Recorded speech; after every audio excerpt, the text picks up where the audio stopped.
ঘোষণাটো হল চলিত বছৰতে পাব 50,000 নিবনুৱাই নিযুক্তি।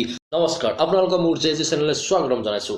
আজি এটা গুৰুত্বপূৰ্ণ ঘোষণা দিবলৈ গৈছোঁ। অলপ আগত হোৱা সংবাদমেলত হিমন্ত বিশ্ব শৰ্মা ছাৰে কৰিছে এটা গুৰুত্বপূৰ্ণ ঘোষণা। সেই ঘোষণা হ'ল নিবনুৱাসকলৰ বাবে, আমাৰ নিবনুৱাসকলৰ বাবে, আমাৰ বাবে অতি সুখবৰ।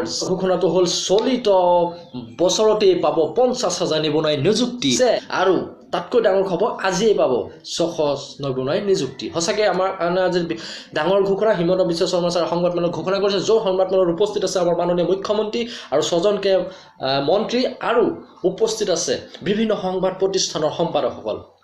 আৰু তেওঁ বহুতো ঘোষণা কৰিছে। আজি ঘোষণাসমূহ মই অলপ থোৰতে কৈ দিব বিচাৰিছোঁ।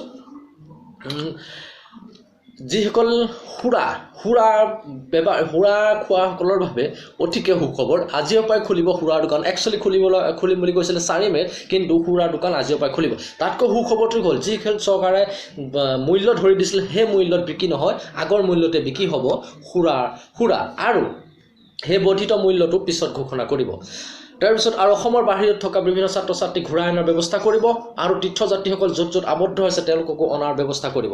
আৰু তাতকৈ এটা ভাল গুৰুত্বপূৰ্ণ ঘোষণা কৰিছে যে 108 হাৱাৰ্ড কৰ্মচাৰীসকল, যিসকল কৰ্মচাৰী ভৰ্তি হৈ আছে তেওঁলোকক 3 মাহলৈ দিব 1000 টকাকৈ। সঁচাকৈ অতি গুৰুত্বপূৰ্ণ ঘোষণা। কিন্তু চবতকৈ ভাল লগা আমাৰ ঘোষণাটো হ'ল আমাৰ কাৰণে নিবনুৱাসকলৰ বাবে যে চলিত বৰ্ষতে পাব 50,000 নিবনুৱাই নিযুক্তি আৰু আজিয়ে পাব 600 নিযুক্তি। সঁচাকৈ আমাৰ কাৰণে এটা ডাঙৰ ঘোষণা। ভাল লাগিলে ঘোষণাটো শুনি।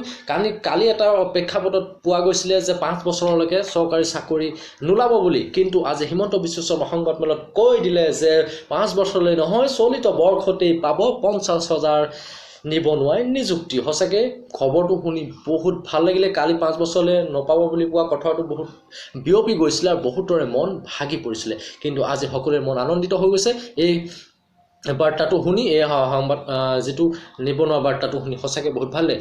যদি ভিডিঅ'টো ভাল লাগিছে, যদি ঘোষণাটো ভাল লাগিছে, আপোনালোকে এটা লাইক কৰিব, কমেণ্ট কৰিব আৰু যাতে ঘোষণাটো সকলোৱে গম পায় তাৰ কাৰণে ভিডিঅ'টো শ্বেয়াৰ কৰি দিব আৰু মোৰ চেনেলটো ছাবস্ক্ৰাইব কৰিব নাপাহৰিব এনেকুৱা ব্ৰেকিং নিউজ পাবৰ কাৰণে। ধন্যবাদ।